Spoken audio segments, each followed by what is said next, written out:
Mes chers amis, j'espère que vous avez dit le chapitre de Tehillim.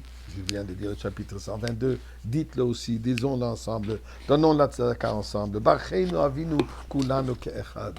Notre force est notre ardoute. Unification. Il n'y a pas de manière de plus puissante de s'unifier qu'à travers Torah et Mitzvot.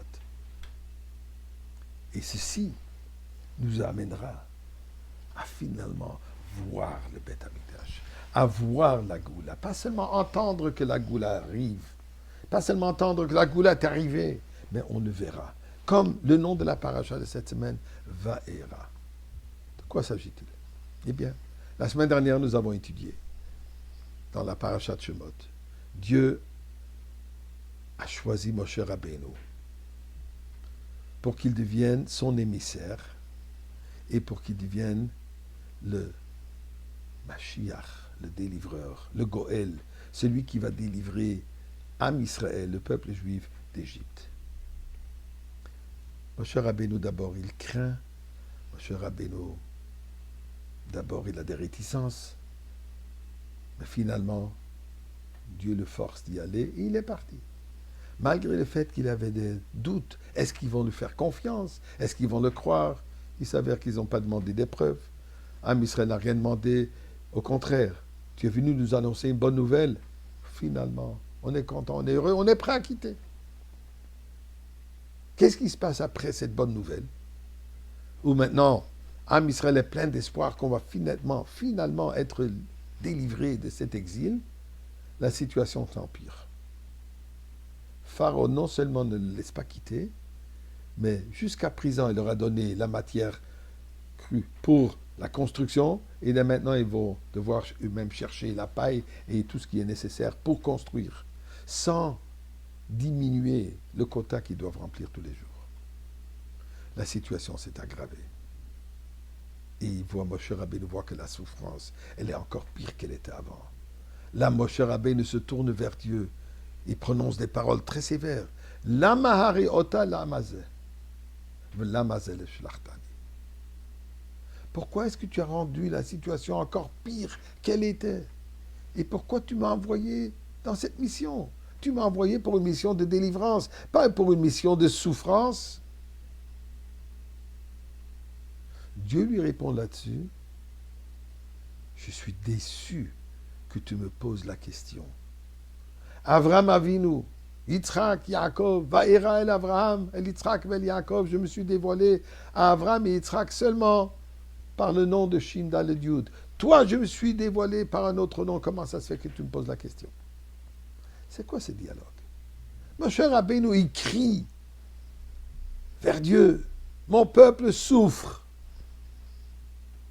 Et Dieu lui dit, pourquoi tu poses la question? Il y a beaucoup d'explications sur ce sujet. Mais je voudrais partager avec vous aujourd'hui une pensée extraordinaire du Rabbi. Moshe Rabbeinu ne se plaint pas seulement par le fait que le peuple juif souffre.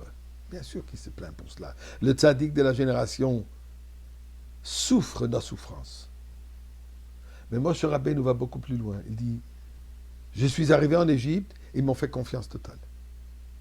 Mais j'ai peur que maintenant, quand ils verront tout à coup que la situation s'est empirée, ils vont perdre leur foi. Ils vont perdre leur émouna dans la délivrance. La Mariota, pourquoi tu as fait pire la situation afin qu'ils vont arrêter de faire confiance? C'est ça ce que Moshe Rabbeinu craint. Et Dieu lui répond avec un mot, Vaera. Vaera, je me suis dévoilé. Ce qui veut dire la chose suivante. Il y a des choses qu'on connaît par sagesse, qu'on entend. Il y a des choses qu'on connaît puisqu'on le voit. La Gemara de nous dire En ed naaseh dayan. Un témoin ne peut pas juger sur l'événement qu'il a vu. Pourquoi? Puisqu'il perd son objectivité. Il ne sera pas capable d'accepter une opinion autre que ce que lui-même il a vu. Pourquoi? L'expression qui dit « Je l'ai vu de mes propres yeux ». Quelque chose que j'ai vu, j'en suis certain. Une certitude de plus de 100%. Dit Dieu à à Moshe Rabbeinu. La émouna, la croyance de Bnei Israël, est comme quelque chose qu'ils ont vu. Il n'y a rien qui va leur bouger de cette croyance. Il n'y a aucun doute qui peut être sémé dans leur croyance. Tu n'as rien à craindre là-dessus. Pourquoi j'ai empiré la situation? Ça, c'est mon affaire. Mais toi, tu n'as rien à craindre que Chas v'Shalom, ils vont perdre leur confiance, leur foi. Pourquoi? Puisque Va'era, chez eux, cette croyance n'est pas basée sur l'intelligence qu'on peut changer d'opinion, n'est pas basée sur quelque chose qu'on a entendu, qu'on peut entendre une autre opinion. C'est de la certitude de la vue. Va'era. Et c'est ça la Goula. Et d'ailleurs, comme il est dit que la Torah que nous allons étudier de Mashiach sera par la vue, avec une clarté, une certitude. Alors, Ribono Shel Olam, on est prêt à voir maintenant.